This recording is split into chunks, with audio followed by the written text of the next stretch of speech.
말씀은 구약성경 사사기 3장 1절에서 4절까지 말씀입니다.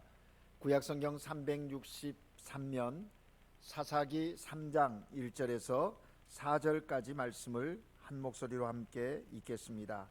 여호와께서 가나안의 모든 전쟁들을 알지 못한 이스라엘을 시험하려 하시며 이스라엘 자손의 세대 중에 아직 전쟁을 알지 못하는 자들에게 그것을 가르쳐 알게 하려 하사 남겨두신 이방 민족들은 블레셋의 5 군주들과 모든 가나안 족속과 시돈 족속과 바알 헤르몬 산에서부터 하맛 입구까지 레바논 산에 거주하는 히위 족속이라.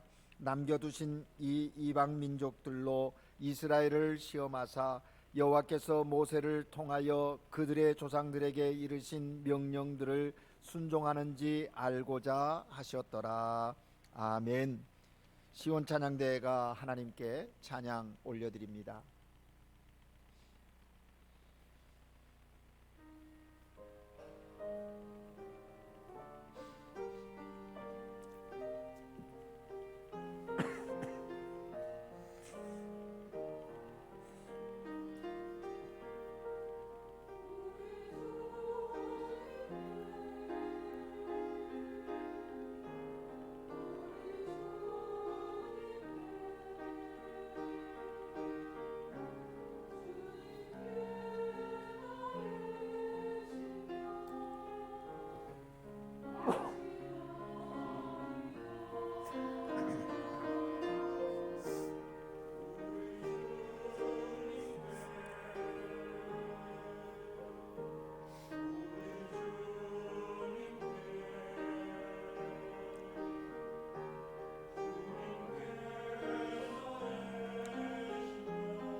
시온 찬양대의 귀한 찬양 하나님께 영광이 되고 듣는 우리 모두에게 큰 은혜가 되었습니다.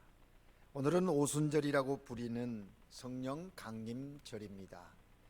이 성령 강림절은 예수님께서 우리를 위하여 십자가에 죽으시고 부활하시고 또 승천하시면서 제자들에게 당부하셨습니다. 너희가 한 곳에 모여 기도하라 하셨지요.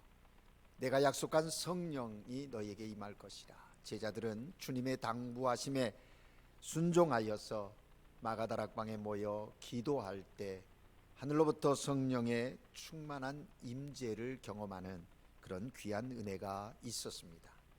그 성령 강림을 통해서 교회가 시작되어졌다라는 것이죠.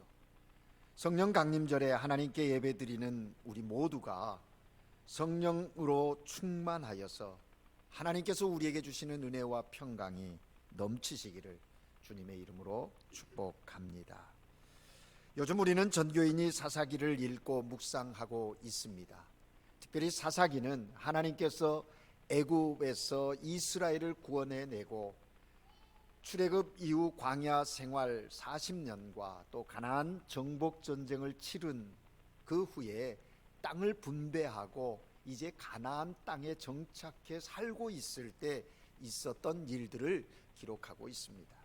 특별히 360년이라고 하는 그 시간 속에 12명의 사사들을 통해서 하나님이 애굽에서 구원하여 낸 이스라엘, 세대가 변해서 이제 축복의 땅 가나안에 살고 있는 이스라엘에게 하나님이 하나님 되심을 사사들을 통하여 드러내시고 저들을 훈련시키시는 축복의 현장 속에서도 계속해서 훈련하고 교육하시는 그런 내용들을 다루고 있는 것입니다. 우리가 사사기를 읽어 나가다 보면 반복해서 등장하는 단어가 있음을 발견합니다. 그것은 또 다시 이스라엘이 여호와의 목전에서 악을 행하여라고 하는 그런 반복되어지는 말이 계속 시작에서부터 사사기 끝날 때까지 이야기되어지고 있는 것을 봅니다. 여러분, 우리가 이제 전교인 성경 묵상 카드를 보면서 이 카드 마지막 부분에 뒤에 사사기의 전체적인 개요와 또 사사기에 반복되어지는 악의 사이클, 그것들을 기록해 놓았습니다. 도표로 만들어 놓았죠. 이스라엘 백성이 범죄합니다. 그 범죄 속에 하나님이 그 범죄를 깨닫게 하기 위해서 주변 국가들을 통하여 또 주변 그 족속들을 통하여 징계하십니다. 힘들고 어려우니까 이스라엘 백성이 하나님께 회개하고 부르짖지요. 눈물을 흘립니다. 여호와여, 우리를 불쌍히 여겨달라고. 그러면 하나님 또 그들을 용서하시지요. 그래서 구원하시는 겁니다. 그래서 반복되어지는 것은 범죄와 심판과 회개와 구원이라고 하는 이 네 가지 아주 중요한 그 주제들이 반복되어지고 있다라는 것이죠. 그럼에도 중요한 것은 그러한 순간 속에서도 하나님은 한 번도 저들을 떠나지 않으셨다라는 것입니다. 이스라엘 백성이 하나님을 떠나 죄악 가운데 머무는 순간에도 하나님은 그들에게 시선을 떠나지 아니하시고 보고 계셨다라는 것이지요. 그리고 심판하실 때도 또 이어서 저들을 용서하시는, 저들의 회개도 들으시고 구원을 베푸시면서 하나님의 거룩한 일들을, 그 백성들을 계속해서 훈련시켜 가시는 것을 볼 수가 있습니다. 놀라운 것은 사사기를 읽으면서 이러한 반복되어지는 사이클이 이스라엘 백성들에게만 있었던 것이 아니라 오늘 이 시대를 살아가는 우리들 속에도 여전히 이런 모습들이 있다라는 것입니다. 하나님의 은혜로 복을 받아 누리는 삶을 삽니다. 좀 잘 되는 듯 하면 하나님은 잊어버리고 내 스스로 그것을 이룬 것인 것처럼, 나 홀로 할 수 있는 것처럼 교만에 빠지기 시작합니다. 그리고 하나님을 향하였던 시선을 잃어버리고 한눈 파는 것이지요. 범죄하는 것입니다. 하나님 마음을 아프게 하는 것입니다. 하나님은 참다 이제 우리를 깨우치시기 위해서 여러 가지 것들을 통하여 우리에게 사인을 보내십니다. 그러면 안 돼. 그래서는 안 돼. 돌아와. 너의 마음을 내게 달라고 하나님은 호소하십니다. 그래서 환경을 통해서, 삶의 여러 가지를 통해서 우리에게 말씀하시, 징계하시는 것입니다. 그 징계의 사인을 깨달아 하는 사람은 회개합니다. 하나님, 제가 잘못했습니다. 하나님은 나의 왕이십니다. 나의 주인이십니다. 하나님 없이 나의 존재의 의미가 없습니다. 고백하게 되는 것이죠. 그래서 그 회개의 기도를 들으시고 하나님 구원해 주세요. 그 구원의 기쁨 속에서 다시 회복되어서 하나님의 사람으로 삶을 살아가는 거예요. 그런데 이러한 삶을 계속 유지해 가면 좋겠는데 또다시 반복하는 것이 우리들의 모습 아닙니까? 사사기에는 12명의 사사들을 통해서 하나님이 일하시지만 우리는 어쩌면 주님 오시는 그날까지 이러한 반복적인 삶을 살아가게 될지도 모르겠습니다. 그런 면에서 우리는 끊임없이 깨어 있어야 합니다. 성령 강림 주일에 성령의 충만함을 구해야 하는 이유가 바로 여기에 있는 것입니다. 성령이 우리를 지배하지 아니하시면, 성령 하나님이 우리와 함께 하시지 아니하면 우리의 악한 근성들이 꿈틀거리기 시작해서 과거의 습관으로 내가 원하는 대로 자기 소견에, 자기 생각에 옳다고 판단되어지는 대로 행동하기 쉬운 존재가 우리들이라고 하는 사실인 거지요. 그래서 우리는 이 성령 강림 주일에 주여 나에게 충만히 임하시옵소서. 우리가 예수 그리스도를 주로 고백하는 그 순간에 성령님은 우리 안에 내주하십니다. 함께 하십니다. 그 함께 하시는 성령님이 내 생각을, 나의 삶을 지배하고 다스리실 수 있도록 우리는 날마다 성령의 충만함을 구해야 하는 것입니다. 성령 충만할 때 우리는 영적인 분별력을 갖게 됩니다. 성령이 충만할 때 하나님이 기뻐하시는 삶이 무엇인지를 깨달아 알고 그러한 삶을 살아갈 수 있게 되는 것입니다. 성령의 충만함이 무뎌질 때, 성령의 그 영적인 감각이 무뎌지기 시작하면 인간의 욕망과 욕심에 기울기 시작합니다. 보아야 할 것을 제대로 보지 못합니다. 과거의 습관대로 쫓아가고 따라가는 그런 삶을 살아갈 수밖에 없는 존재가 우리라는 것이죠. 근데 여러분 보십시오. 이런 반복되어지는 이스라엘의 모습 속에서도 하나님은 저들을 결코 포기하지 아니하시고 그럼에도 불구하고 그들 가운데 함께 하시면서 은혜를 베푸시고 소망을 부여하시는 하나님이심을 깨닫게 되는 거예요. 우리는 사사기를 읽으면서 이러한 하나님의 그 사랑과 은혜를 느끼면서 하나님께 더 한 걸음 가까이 나아가야 한다라는 것입니다. 여러분, 하나님께서는 하나님의 백성 이스라엘을 포기하지 아니하시고 저희들을 계속해서 훈련하십니다. 교육하십니다. 하나님은 분명한 목적이 있으십니다. 그 목적을 이루기 위해서 계획하신 대로 실행하시는 거예요. 여러분, 우리가 잘 알고 있는 신명기 6장 6절에서 7절 이스라엘아 들으라 쉐마라고 하는 그 말씀을 기억하십니까? 하나님께서는 하나님의 택한 이스라엘 백성들을 그 부모가 자녀들을 잘 신앙으로 교육하기를 원하시는 거예요. 그래서 이렇게 말씀하십니다. 오늘 내가 내게 명한 이 말씀을 너는 마음에 새기고 내 자녀에게 부지런히 가르치며 집에 앉았을 때든지 길에 갈 때든지 누워있을 때든지 일어날 때든지 이 말씀을 강론하라. 주의 말씀으로 자녀들을 양육하라고 말씀합니다. 어디 그뿐입니까? 너는 또 그것을 내 손목에 메고 기호를 삼고 내 미간에 붙일 뿐만 아니라 내 문설주와 바깥문에 기록해서 자녀들이 하나님의 말씀 속에서 자라가도록 그렇게 책임 있는 신앙의 교육을 부모들이 하라고 하나님이 명령하셨습니다. 이스라엘 부모에게 자녀 신앙에 대한 엄격한 명령이죠. 그런데 여러분, 이 명령은 저들에게 무거운 짐이 아니라 축복이라는 사실입니다. 하나님의 그 생명의 말씀, 그 하나님의 은혜와 사랑을 저들에게 가르침으로 저들의 인격과 저들의 영적인 삶의 모든 부분이 하나님으로 충만해서 모든 것을 하나님과 함께 하나님과 더불어 행하는 자녀의 삶, 그것이 복이라는 것입니다. 부모를 통해서 자녀를 하나님의 백성으로 양육하라 하셨다는 것이죠. 그런데 성경에 보면 부모에게 양육권을 주셨지만 때로는 하나님이 직접 교육하시고 훈련하시는 그런 내용들이 기록되어져 있습니다.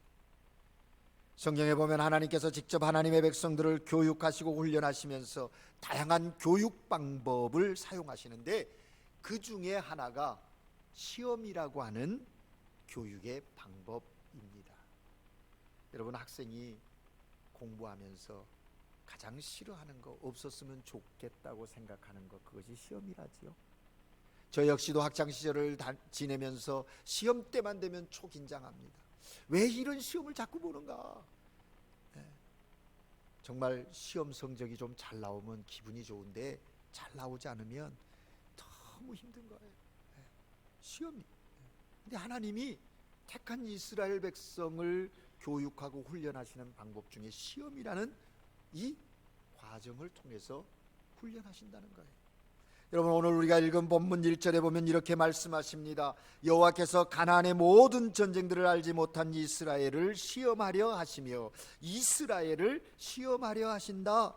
El Señor dejó al salvo para poner al prueba todos los israelitas. 여러분, 이스라엘이 애굽을 나와서 광야 생활을 하고 가나안 축복의 땅에 사는데 세대가 변해가는 거예요. 바뀌어가는 거예요. 헤네라션이 달라졌다는 겁니다. 그런데 그 세대가 다음 세대가 다른 세대가 되어져감을 보면서 얼마나 안타까워하는지 모릅니다. 사사기를 통해서 우리가 그것을 확인할 수 있는 거예요. 여러분, 우리 한국인교회 아르헨티나 이민 57년을 넘어서면서 세대가 바뀌어지고 있죠. 우리의 세대는 어떻습니까? 우리의 믿음의 선진들의 그 믿음의 그 신앙의 계승이 다음 세대로 이어지고 있습니까? 우리의 다음 세대들이 정말 부모님의 신앙의 그 정신을 이어받는 다음 세대가 아니라 다른 세대가 되어진다면 얼마나 안타까운 일이 아니겠습니까? 여러분, 하나님께서 이스라엘을 시험하려 하셨다는 것입니다. 또 4절 말씀해 보니까 이스라엘을 시험하사라고 말씀하고 있습니다. 이스라엘을 시험하셨다는 것입니다. 그러니까 하나님께서 이스라엘을 가르치려고 시험을 계획하시고 계획한 그대로 시험하셨다. 여러분, 우리 한국 성경에는 이 시험이라는 단어를 그냥 하나로 표현하고 있습니다. 그러나 헬라어, 우리 또 스페인어도 구분이 되어집니다. 여기 쓰여지고 있는 시험은요, 뿌르에바, 테스트하는 것입니다. 뗀딸이 아니에요. 유혹하는 게 아니에요. 그러니까 유혹과 시험, 이 테스트하는 것과 템테이션, 그 유혹하는 것이 우리 한국 성경은 그냥 시험이라는 한 단어로 표현되어 버리고 말았는데, 사실을 보면 이 시험과 유혹은 구별되어져야 합니다. 하나님은 우리를 유혹하지 않으십니다. 하나님은 우리의 삶을 통해서 유혹하시잖아요. 악한 마귀 사탄이 우리를 유혹하는 거예요. 하나님은 우리를 시험하십니다. 우리의 믿음이 어떤지, 우리의 신앙의 삶이 어떤지, 정말 그가 나를 사랑하시는지 시험하시는 것. 그러니까 유혹은 물리쳐야 합니다. 그러나 시험은 통과해야 합니다. 시험은 통과해야 합니다. 하나님께서 이스라엘 백성을 시험하셨다고 했는데 그 시험이 무엇입니까? 당시 상황을 좀 배경을 말씀드린다면 이스라엘 백성이 여호수아의 인도로 가나안 땅에 들어가 정복 전쟁을 치렀습니다. 대부분 지역은 정복했어요. 그래서 땅을 지파별로 분배해 주었지 않습니까? 그런데 끝내 쫓아내지 못한 족속들이 있다는 것입니다. 그것이 오늘 본문 2절 3절에 기록되어져 있죠. 남겨두신 이방 민족들은 블레셋 5 군주들과 모든 가나안 족속과 시돈 족속과 바알 헤르몬 산에서부터 하맛 입구까지 레바논 산에 거주하는 히위 족속이라. 여러분, 남겨두신이라는 말을 주목해 보십시오. 하나님께서 여호수아에게 이 가나안 땅에 있는 모든 족속들을 물리치라고 말씀하셨습니다. 그런데 오늘 본문의 근거에 보면 남겨두셨다라는 것입니다. 문제는 이 족속들이 끊임없이 이스라엘 백성들을 괴롭혔다는 것입니다. 이스라엘 백성에게 우상 숭배에 영향을 미칩니다. 그리고 시비를 걸고 약탈해가는 일들을 서슴지 않게 하는 족속들입니다. 어쩌면 이스라엘 백성, 하나님의 축복의 땅에 삶을 살고 있는데 가시와 같은 존재들로 그들 주변에 있었다라는 것입니다. 오늘 본문에 말씀하시는 시험은 이런 배경 속에서 주시는 말씀인 것입니다. 여러분, 여기 시험이라는 나사라는 히브리어는요, 바로 우리가 말하는 뿌루에바, 검증해 보이는 것, 입증해 보인다, 그런 뜻을 갖고 있습니다. 여러분, 학생들이 공부하면서 계속해서 시험을 치러야 합니다. 시험을 왜 치릅니까? 교사가 왜 학생들을 시험 보게 합니까? 이 시험의 공통적인 특징은 학생의 실력을 검증해 보려는 것이죠. 내가 가르치는 학생이 어느 정도 실력이 있는지, 내가 전한 것을 제대로 이해했는지, 잘 배우고 있는지, 그런 것들을 확인하기 위해서 시험을 보는 거 아닙니까? 정말 열심히 공부했는지, 어느 정도 실력을 갖추고 있는지 검증하는 것이 시험이에요. 오늘 본문에 보면 하나님께서 이스라엘 백성을 시험하신 내용이 설명되어져 있습니다. 그런데 여러분, 하나님이 이스라엘 백성을 시험하는 그 내용을 유심히 보면 이스라엘 백성이 살고 있는 땅 안에 이방 민족을 남겨두셨다라고 하는 것입니다. 하나님이 사랑하시고 약속하셔서 가나안 땅에 머물게 하셨다면, 적과 꿀이는 축복의 땅에 머물게 하셨다면 이방 민족들까지도 다 제거해버리고 정말 아무 근심 걱정 없게 했으면 좋지 않습니까? 그런데 여기 보면 남겨두셨다는 거예요. 이스라엘 백성이 이방 민족과 더불어 살면서 우상 숭배하지 않고 하나님만 섬기는가 검증해 보시려는 도구로 그들을 그곳에 두셨다라는 사실입니다. 이방 민족이 괴롭힘 속에서도 흔들리지 않고 하나님을 향한 신뢰가, 믿음이 저들 속에 있는지 검증하시고자 하셨다라는 것입니다. 그렇습니다. 여러분, 하나님께서는 하나님의 백성을 시험하십니다. 우리들이 여전히 믿음을 가지고 있는지 검증하기를 원하십니다. 우리들이 여전히 하나님의 백성다움을 지키고 삶을 살아가는지 검증하시기를 원하신다라는 것입니다. 하나님께서 택한 백성들을 시험하신 내용들이 성경에 보면 참 많이 나오고 있습니다. 하나님께서 에덴 동산 중앙에 선악을 알게 하는 나무를 두신 것이죠. 여러분, 그것도 시험입니다. 하나님의 형상대로 지음받은 인간을 시험하시고자 하시는 하나님의 테스트, 프로에바를 하시고자 하시는 것이라는 거죠. 말씀을 믿고 순종하는지 검증하시려고 나무를 두신 거예요.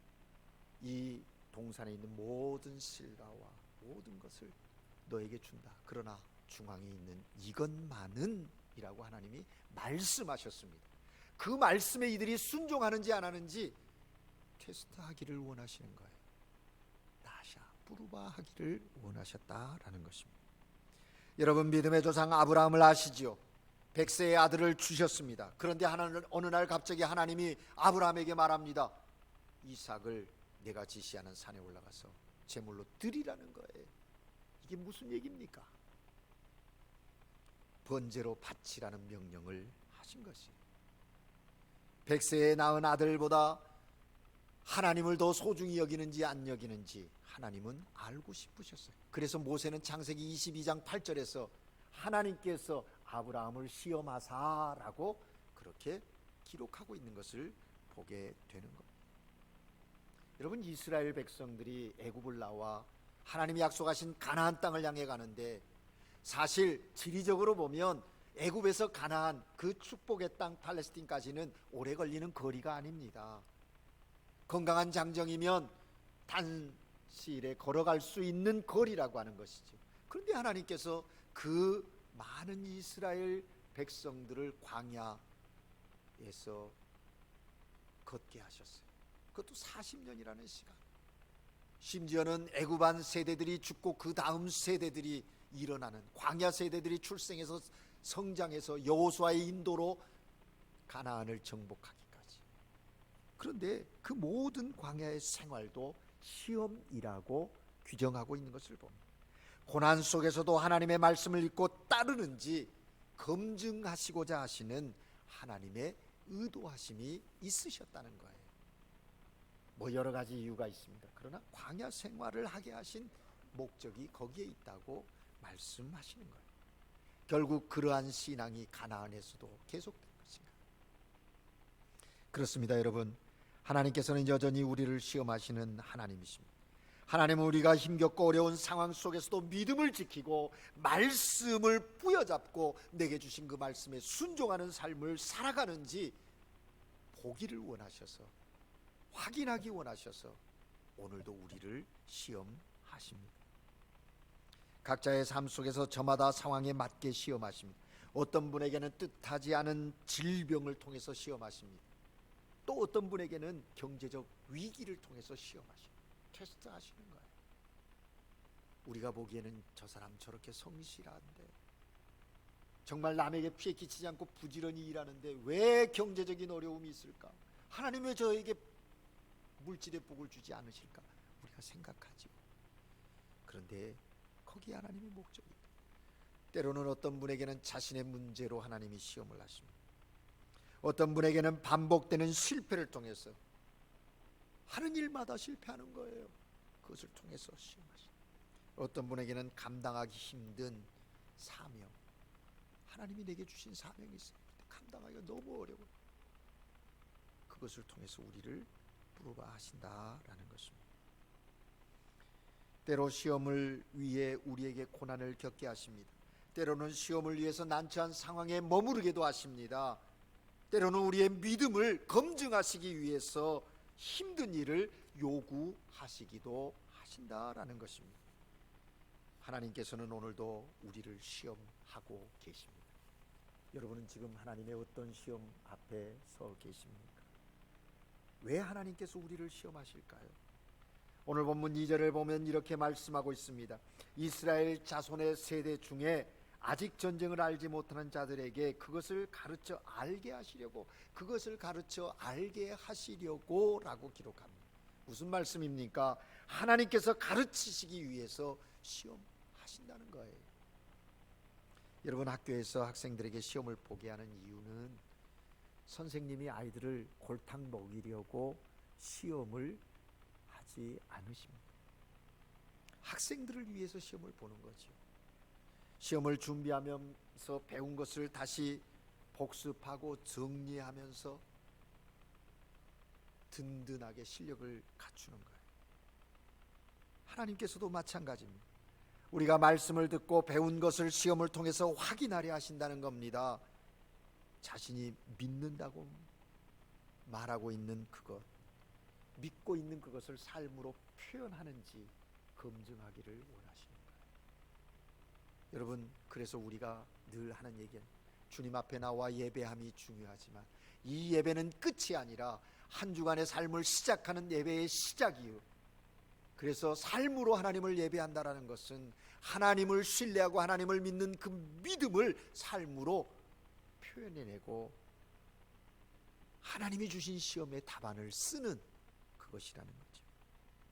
오늘 하나님께서 우리에게 영적인 진리를 가르치시기 위해서 시험하십니다. 하나님의 시험은 분명한 목적이 있습니다. 하나님이 우리를 가르치시고 우리를 좀 더 성숙한 하나님의 자녀로 세우기 위하신 분명한 목적입니다. 하나님의 말씀대로 사느냐 살지 않느냐, 하나님께서 주신 명령에 순종하느냐 순종하지 않느냐, 그거 보기 원하셔서 오늘도 우리를 시험하시는 것입니다. 시험 문제는 성경이고 답은 우리의 삶의 생활이라는 거예요. 여러분, 여러분에게 주어진 시험 문제의 답안을 잘 쓸 수 있기를 바랍니다. 하나님의 시험이 우리에게 올 때 우리는 그럼 어떻게 해야 합니까? 그것은 우선 하나님의 시험이라고 하는 사실을 인지하는 것, 깨닫는 것이 참 중요해요. 하나님이 내게 지금 시험하고 계시는데 시험인지를 알지 못하는 영적인 무감각함이 있으면 안 된다는 거예요. 우리 사사기 2장 20절 22절 찾아서 함께 읽을까요? 한 장 뒤로 앞으로 넘기면 되겠죠? 사사기 2장 20절에서 22절 함께 읽어보겠습니다. 시작. 이 백성이 내가 그들의 조상들에게 명령한 언약을 어기고 나의 목소리를 순종하지 아니하였은즉 나도 여호수아가 죽을 때에 남겨둔 이방 민족들을 다시 그들 앞에서 하나도 쫓아내지 아니하리니 이는 이스라엘이 그들의 조상들을 지킨 것 같이 나 여호와의 도를 지켜 행하나 아니하나 그들을 시험하려 함이라 하시니라. 아멘. 무슨 말씀입니까? 하나님께서 이방 민족을 쫓아내지 않으신 것을 통해서 이제 이스라엘 백성들을 시험하시겠다고 지금 말씀하고 계시는 거예요. 그런데 여러분, 답답한 것이 무엇인지 아십니까? 하나님께서 이렇게 시험하시겠다고 말씀하시는데도 이스라엘 백성들은 그것이 하나님의 시험인 줄을 알지 못하고 있다는데 문제가 있는 것입니다. 하나님께서 말씀하신 대로 시험이 시작되었는데 그것이 시험인 줄 모르는 거예요. 그래서 시험에 잘못 대처하고 있는 거예요. 이것이 이스라엘 백성, 사사기에 나타난 이스라엘 백성들의 문제의 핵심입니다. 그래서 그 시험의 답안을 정확히 못 쓰니까 계속해서 반복되어지는 그런 모습으로 살아간다. 여러분, 학생들이 시험을 잘 치는 비결이 무엇이겠습니까? 학생이 시험을 잘 치는 비결은요, 시험 문제를 출제한 출제자의 의도를 파악하는 거예요. 선생님이 왜 이 문제를 냈는지, 이 문제를 통해서 무엇을 확인하기 원하는지 그걸 알면 그 시험 문제에 대한 답을 잘 쓸 수 있다는 것이죠.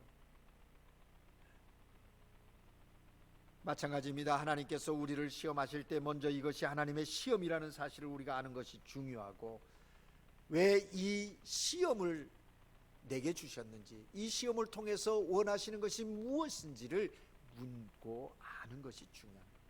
그러면 그 시험에 대한 답 나오는 것이죠. 그런데 대부분의 사람들은 시험이 찾아왔을 때 그 시험만 보는, 그 사건만 보고 그 문제에 푹 빠져들어 버리고 맙니다. 그 문제를 출제한 분의 의도가, 그 사건을 내게 보내신, 허락하신 분의 뜻이 무엇인지를 묻지 않고 그 문제 속에, 그 상황 속에 푹 빠져버리니까 자신의 한계 속에서 쩔쩔맵니다. 힘겨워합니다. 그러다 불평하고 원망합니다. 자신의 무능함과 연약함 때문에 좌절하고 포기해버리고 맙니다. 이제 끝이라고, 더 이상 소망이 없다고. 그 사건이, 그 문제가 하나님으로부터 내게 온 것이라면, 하나님이 내게 지금 나의 믿음을 검증하기 위한 것이라면 분명히 답이 있다는 사실을 잊지 마십시오. 그러기에 우리는 하나님께 물어야 합니다. 하나님, 이 사건을 통해서, 이 문제를 통해서, 이 상황을 통해서 내게 원하심이 무엇입니까? 하나님의 기대하심이 무엇입니까? 하나님의 목적하심이 어디에 있습니까? 묻는 거예요. 그래서 기도의 자리로 나아갈 때 우리 안에 내주하시는 성령께서 깨달아 알게 하시고 분별하게 하시고 행할 수 있는 지혜와 믿음을 주시는 거예요. 우리가 푸는 것이 아니라 우리 안에 역사하시는 하나님의 영, 거룩한 영, 성령께서 그 일을 하게 하신다라는 것입니다. 그래서 우리가 생각하지 못했던 일이 우리의 삶에 생기면 하나님의 시험이 아닌가 생각해 봐야 합니다. 갑작스럽게 질병이 찾아오거나 고난이 찾아왔을 때도 하나님의 시험이 아닌가 살펴보십시다. 뜻밖의 인생의 광야길을 걷게 될 때에도 여기에 하나님의 시험이 있는지, 나를 테스트하는 것이, 내 믿음, 내 신앙을 검증하라 하시는 것이라면 우리가 깨닫고 겸손히 하나님 앞에 더 가까이 나아가요. 그리고 하나님 앞에 납작이 엎드려야 합니다. 그럴 때 하나님께서 우리를 통해서 하나님이 목적하신 것을 이루신다라는 것입니다. 그렇습니다. 여러분, 우리에게 하나님의 시험이 찾아왔을 때 우리는 우리 자신을 돌아보아야 합니다. 나에게 문제가 무엇인지, 내가 믿음의 삶을 살고 있다고 하는데 제대로 된 믿음으로 살고 있는지, 내가 하나님의 말씀대로 지금 살고 있는가, 순종하고 있는가, 내게 말씀하신 것에 대하여 나는 기억하고 그대로 순종하고 있는가. 그렇게 자기 점검, 영적 신앙의 상태를 점검하면서 뭔가 발견되어지면 당장 돌아서야 합니다. 머무적거리고 있으면 안 됩니다. 끊을 것은 끊어야 합니다. 해야 하지 말아야 할 것은 결단할 수 있어요. 해야 하는데 하지 않고 있다면 시작해야 합니다. 문제가 발견되면 돌아서는 거예요. 흔들리고 있다면 붙들고 주님을 바라보고 견고히 서야 하는 것입니다. 그럴 때 우리에게 허락하신 시험의 목적을 하나님은 이루시는 것입니다. 사랑하는 여러분, 하나님은 우리를 시험하시는 하나님이십니다. 우리를 돌이키게 하시려고, 우리를 연단하셔서 더욱 성숙한 하나님의 자녀 되게 하시기 위해서 우리를 시험하십니다. 우리에게 시험이 찾아올 때 우선 그것이 하나님의 시험이라는 사실을 깨달아 알아야 해요. 그리고 그 시험을 성실하게 거쳐가야 해요. 그럴 때 그 시험을 통해서 우리는 한 걸음 더 성숙되어진 하나님의 거룩한 일에 쓰임받는 하나님의 사람이 되는 거예요. 그래서 시험은 자신을 돌아보고 돌이키고 더욱 성숙한 자리로 나아가게 하는 하나님의 축복이라는 사실입니다. 하나님의 시험을 잘 치르고 통과하셔서 하나님의 기뻐하심과 풍성히 베푸신 은혜를 누리는 믿음의 거룩한 성도들 이 한 해 삶이 되시기를 주님의 이름으로 축복합니다. 기도하겠습니다. 사랑의 하나님 아버지, 오늘도 우리에게 귀한 생명을 허락하시고 하나님의 자녀로 이 땅을 살게 하시니 감사합니다. 하나님의 자녀됨도 놀라운 은혜요 축복인데 우리로 더욱더 하나님 기뻐하시는 삶을 살아가게 하시려고 우리의 삶의 자리에 여러 가지 시험을 허락하시니 감사합니다. 그 시험 가운데서 하나님의 분명한 목적과 뜻을 깨달아 알게 하시고 더욱더 성숙한 모습으로 주님 앞에 나아가게 하시며 그 시험을 통과하여 하나님이 예비하신 은혜의 그 놀라운 기쁨과 능력과 사랑으로 하나님의 나라를 위해서 헌신하고 충성하는 삶을 우리 모두로 살아가게 하옵소서. 시험을 통하여 하나님의 하나님 되심을 깨달아 알게 하시고 시험을 통하여 하나님을 사랑함을, 하나님 사랑하고 신뢰함을 검증해 보여드리는 그런 믿음의 성숙한 하나님의 백성들 모두가 되게 하옵소서. 아버지 하나님, 유혹은 물리치게 하시고 우리에게 주시는 하나님의 시험 가운데 아름다운 열매들을 맺을 수 있는 믿음의 종들, 가정들, 주님의 몸된 교회 되게 하옵소서. 예수 그리스도 이름으로 기도합니다. 아멘.